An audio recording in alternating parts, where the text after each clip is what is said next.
Hello everyone, I am Aditya Joshi. Welcome back to our channel. बहुत सारे बच्चे बोल रहे थे कि भैया हमें टाइम टेबल बना के दो जिस टाइम टेबल को फॉलो करके हम एम्स क्रैक कर सके। तो एक डिस्क्लेमर दे देता हूँ, परफेक्ट टाइम टेबल एग्जिस्ट नहीं करता है। आपका टाइम टेबल आपके अकॉर्डिंग होना चाहिए। It should be custom made for you. आपको देखना है कि भाई एक दिन में मुझे क्या चीजें करनी है। वीडियो 3 पार्ट की होगी। पहली चीज मैं बताऊंगा एक अच्छे टाइम टेबल में क्या चीजें होनी चाहिए। सेकंड पार्ट में बताऊंगा मेरे अकॉर्डिंग एक टाइम टेबल क्या। थर्ड पार्ट में बताऊंगा आप अपने अकॉर्डिंग टाइम टेबल कैसे बनाओगे। First part of the video को चालू करते हैं विदाउट टाइम वेस्ट करें। एक अच्छे टाइम टेबल में पहली चीज होती है नॉन नेगोशिएबल। हर दिन आप एक ऐसी चीजें डिसाइड करोगे कि भाई डेली मुझे ये चीज करनी है, this is my non negotiable. For example हो सकता है वो एनसीईआरटी रीड करना हो सकता है वो बैकलॉग्स के लिए समय निकालना हो। कोई एक चीज जो हर दिन आपको करनी है विदाउट फेल। चाहे तबीयत खराब हो, चाहे दोस्त की पार्टी हो, चाहे ब्रेकअप हो जाए, चाहे टाइम ना मिले, चाहे मन ना हो पढ़ने का, ये चीज आपको डेली करनी है तो करनी है। सेकेंड चीज इज, हर दिन आपको एक ऐसा समय निकालना है जब आप बैकलॉग्स को केटर कर सको। अभी ठीक है बैकलॉग नहीं आ रहे, आगे जाके बैकलॉग्स आएंगे। हर दिन मैं चाहता हूँ शाम को 45 मिनट्स आप मिनिमम निकालो जब आप बैकलॉग्स को एड्रेस करो। बैकलॉग एक ऐसी चीज है जो आगे जाके पहाड़ बना के आपको दिक्कत देंगी।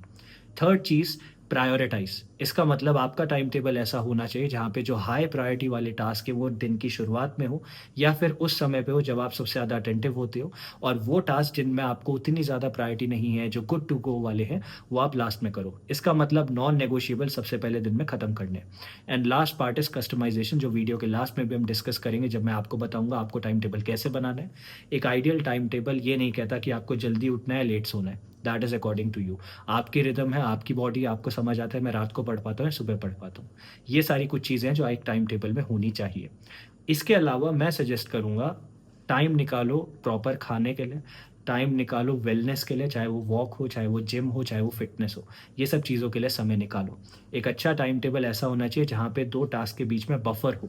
क्योंकि ऐसा नहीं होता कि मैं 9 बजे से 10:15 तक ये काम करूंगा और सीधा 10:15 से 11:15 तक ये काम करूंगा।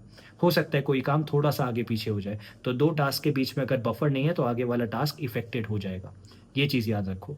अब मैं बताता हूँ एक आइडियल टाइम टेबल मेरे अकॉर्डिंग क्या होता है, जो पार्ट 2 ऑफ द वीडियो है। अब एक आइडियल टाइम टेबल मेरे अकॉर्डिंग क्या है, मैं एक ऐसा पर्सन हूँ जो कभी भी एक फिक्स टाइम टेबल नहीं बनाता था। ये नहीं कि मैं सुबह जल्दी उठूंगा या रात को लेट सोऊंगा। इसके बजाय मैं हर दिन एक सेट ऑफ टास्क बनाता था कि आज मुझे ये सारी चीज़ें कवर करनी है। जब तक ये चीज़ें कवर नहीं होती मैं सोने नहीं जाऊंगा।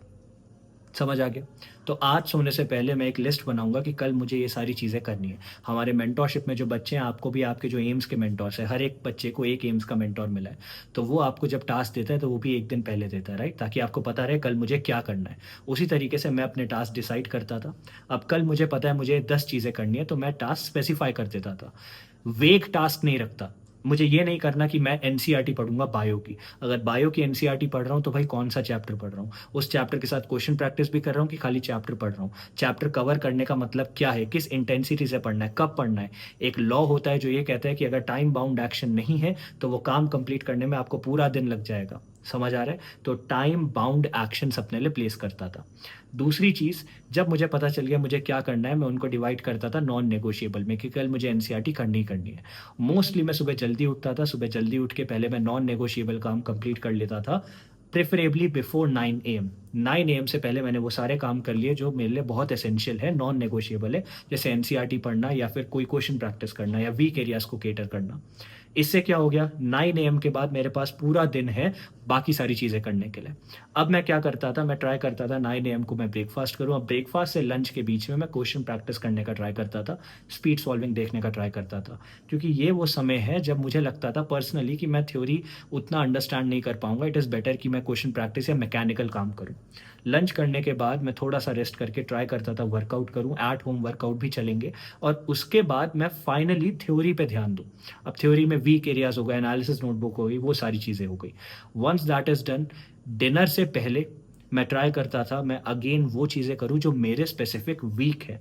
तो एक दिन में मैं 2 बार ट्राई करता था अपने वीक एरियाज को टारगेट करना। एंड डिनर के बाद प्योरली एनसीईआरटी पे फोकस रहेगा एंड बैकलॉग्स के लिए 45 मिनट्स। अब आ जाते हैं, अगर आपको बिल्कुल स्पेसिफिक टाइम टेबल चाहिए तो मेरे अकॉर्डिंग क्या होना चाहिए मैं आपको बता देता हूँ। Again this is just an example, you don't have to follow it. अगर आपको रात को लेट सोना है वो भी कर सकते हो। जो बच्चे कोचिंग जाते हैं तो भाई जो भी तुम्हारा कोचिंग का ड्यूरेशन है, लेट्स से सुबह 8 AM 9 AM से लेके शाम को 2 बजे 4 बजे तक कोचिंग है, या फिर जो बच्चे पार्शियल ड्रॉपर है और इस समय आपके कॉलेज की ड्यूरेशन होती है, ट्राई करो कॉलेज या कोचिंग जाने से पहले early morning non negotiable complete कर लो। वो नॉन नेगोशिएबल आपके लिए होना चाहिए एनसीईआरटी, एनालिसिस, या फिर अपने वीकेस्ट एरियाज को टारगेट करना। वीक एरियाज को जितनी जल्दी जितनी ज़्यादा बार टारगेट करोगे उतना बेटर रहेगा नीट में परफॉर्मेंस के लिए। फिर आप कोचिंग गए या फिर आप अपने कॉलेज गए, आके मैं चाहता हूँ रेस्ट करो, calm yourself down, give your body some rest, खाना खाओ, ठीक है। उसके बाद मैं चाहता हूँ आप मैकेनिकल काम करो, क्योंकि अभी अभी आप कोचिंग से आए हो, ठीक है, हो सकता है आपको पढ़ने का मन ना करे, तो पर्सनली मैं सजेस्ट करूंगा आप क्वेश्चन प्रैक्टिस ज़्यादा से ज़्यादा लगा सकते हो। ऑल्टरनेटिवली आप थ्योरी भी पढ़ सकते हो, आपकी कॉल है वो। बट मैं चाहता हूं कि अगर आप क्वेश्चन प्रैक्टिस लगा रहे हो तो क्वेश्चन प्रैक्टिस डेली लगाने के लिए कोई टाइम लिमिट सेट करो, लेट से 4 PM से 7 PM या जो भी है, और उसके अंदर ट्राई करो मैं इतने क्वेश्चन मिनिमम करूंगा, और वो क्वेश्चन प्रैक्टिस आप एक टाइम स्टॉप वॉच के साथ करो। डिनर के बाद एनसीईआरटी के लिए टाइम निकालना है। अगर आपको वीडियो लेक्चर्स देखने, वो भी आप डिनर के बाद देख सकते हो, ठीक है। रात को सोने से पहले 45 मिनट्स फॉर बैकलॉग्स। जो मेरे रात को लेट सोने वाले बच्चे हैं, आप इसी चीज़ को थोड़ा सा शिफ्ट कर सकते हो। नॉन नेगोशिएबल सबसे पहले ख़त्म करो, क्योंकि जब मॉर्निंग होने लग जाती है तो आप देखोगे रात को समय बहुत जल्दी बीतता है। अभी देखा 2 AM हो रहा था, फिर देखा 3:30 AM हो गया सडनली, राइट। तो इसलिए मैं चाहता हूँ नॉन नेगोशिएबल आप अर्ली नाइट में करो, एंड अर्ली मॉर्निंग आते आते आप वो चीज़ें करो जो मैकेनिकल हो जाती हैं, जैसे क्वेश्चन प्रैक्टिस। समझ गए। अब आ जाते हैं लास्ट में कि आप अपने आप कस्टमाइज़ कैसे कर सकते हो अपने टाइम टेबल को। तो पहले एक टू डू लिस्ट बनाओ कि कल मुझे क्या क्या चीज़ें करनी है, उनमें से सेग्रीगेट करो मेरे लिए नॉन नेगोशिएबल क्या है जो मुझे करना ही करना है, गुड टू गो क्या है जो मैं कर लूँगा तो मुझे एज मिलेगा, और ऐसी क्या चीज़ें जो मैं छोड़ सकता हूँ। वंस दिस इज डन, इनको प्रायोरिटाइज करो डे के हिसाब से, टाइम स्लॉट्स बनाओ। 2 टाइम स्लॉट कभी भी बिल्कुल चिपका के नहीं रखने हैं, दोनों के बीच में थोड़ा सा बफर रखना है, ताकि अगर एक काम थोड़ा सा आगे पीछे हो जाए तो आपको टाइम मिले। इसके अलावा फाइंड आउट टाइम जहाँ पे आप अपने वेलनेस पे काम कर सको, चाहे वो वॉक हो, चाहे वो जंपिंग हो, चाहे वो फिटनेस हो, चाहे वो जिम हो, कोई भी चीज़ हो। बैकलॉग के लिए 45 मिनट्स निकालने हैं आपको, जहाँ पे आप बैकलॉग्स केटर करोगे। एनसीईआरटी के लिए अलग से समय निकालना ही निकालना है। ऑनलाइन लेक्चर देखने तो देखो, लेकिन 40% थ्योरी, 60% क्वेश्चन प्रैक्टिस, ये गोल्डन रेशियो, इसको प्लीज़ फॉलो करते रहो। ये चीज़ अगर आप करोगे तो आपका इंप्रूवमेंट डेफिनेटली आएगा। अगेन, एक गुड टाइम टेबल वो होता है जो 3 चीज़ें करे। पहली चीज़ आपके अकॉर्डिंग हो, दूसरी चीज़ आपकी पूरी टू डू लिस्ट को कंप्लीट कर पाए, और तीसरी चीज़ एंश्योर करे कि आपको अपने लिए भी समय मिल रहा है। That's it. एक अच्छा टाइम टेबल ये है। I hope this video is helpful. Thank you.